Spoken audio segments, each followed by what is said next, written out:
story time of how I got robbed by one of my customers as a full-time nail tech. So we're gonna call this guy, I don't know what we're gonna call him. Probably not call him nothing. Let's call him Robert.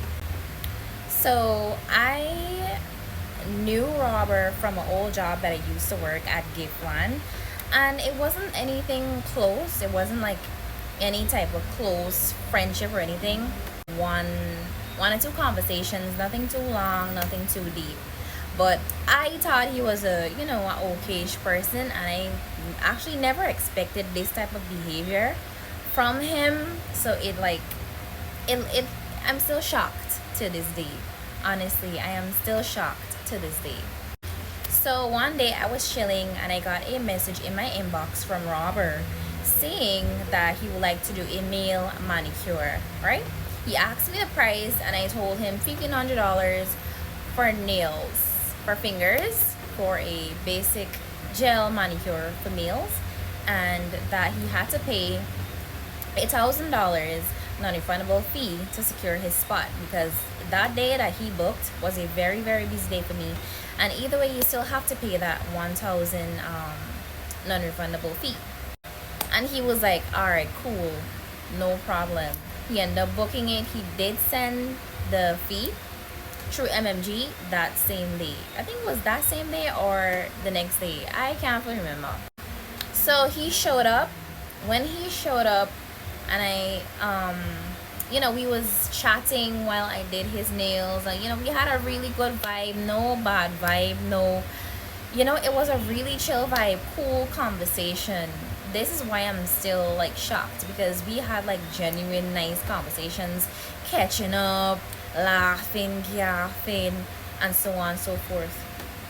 He then asked me how much it's gonna cost for him to do both fingers and toes, right? And I told him $2,000. I told him $2,000, which is supposed to be $3,000 because $1,500 each.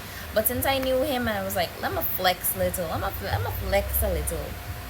I decided to give him it for $2,000. Right? Worst mistake I could have ever make, but you live and you learn. And anyways, so we gaffing, I do up his fingers, I do up his toes and them thing though. And when it's time for pay, sad man dropped 5,000, not 5,000, 500 on the table. And he was like digging through his pocket to see, I thought he was searching for like money, like he was gathering up in money or something like that, right?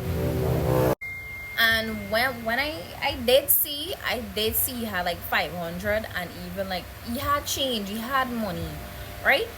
And I just thought that he probably didn't have enough.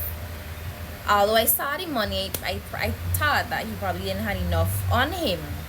So I see when he mumbled something.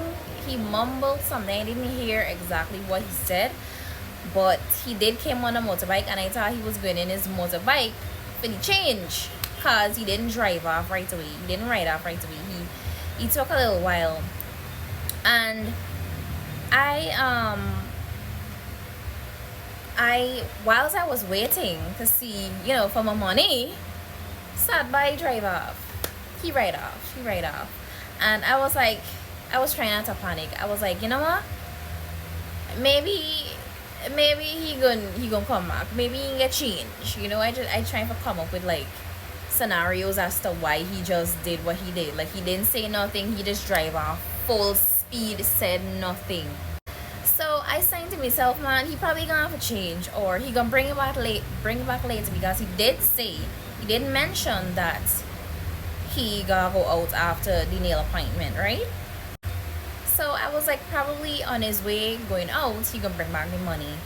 Anyways, right away I did message him, and I was like, hey, I need $1,500 more from you. And he was like, all right, cool. That was it. He said, all right, cool, and that was it.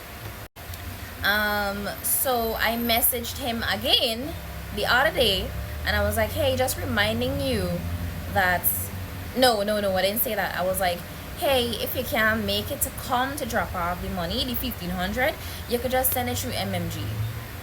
He was like, good.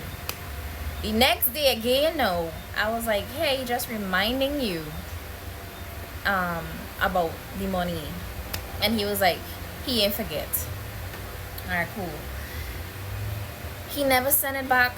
Never heard nothing from him. As a person, I don't run down nobody for nothing, but that would be the last time I would ever speak to him ever again, because from the time you disrespect, from the time you come around me funny with behaviors like that, me and you is no longer friends or whatever the case may be. Like, I would never in my life talk back to him.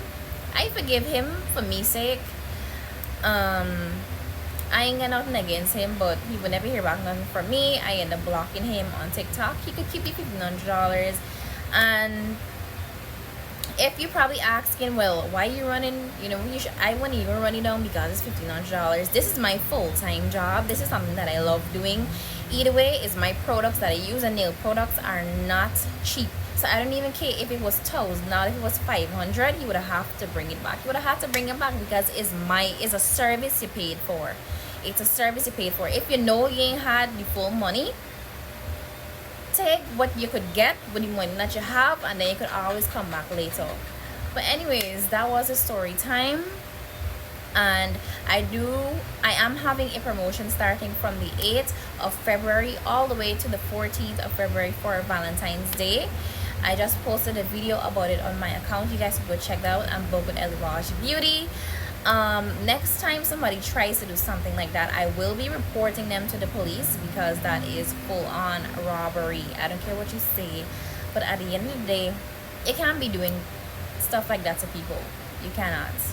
But like and follow, and I will see you guys next time.